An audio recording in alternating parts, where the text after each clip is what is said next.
伫咧家己当少照一天时段，经过专业剧团3个月课程训练，甲较早生活故事变做戏剧，也甲学生囡仔做伙伫咧大树骹做公演，增加社区互动，认捌家己故事。看到这领衫，就想到讲阿母啊较早的生活。社区的时代伫大树骹来讲故事，讲因伫这个沿海庄头较早的生活。学校囡仔就配合故事来搬戏。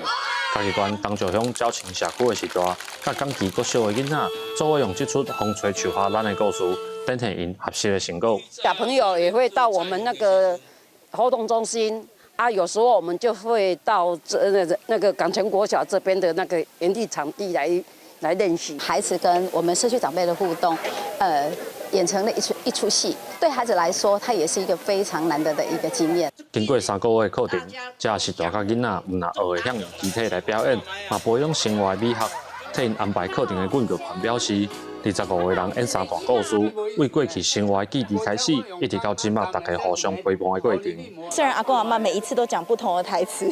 但是我觉得对他们以这个年纪来说，这是一个很好的经验跟体会。从学校再连接社区，然后我们觉得这中间的过程就是让更多人可以更体会到就是艺术的力量，然后在中间的过程，我们其实剧团也得到蛮多能量。家己关文化基金会指出，专业人员来教民众表演，透过创意观察甲交流课程，让在地人搬在地的戏，讲在地的故事，嘛替当初增加在地认同。记者林伟霆，家己报道。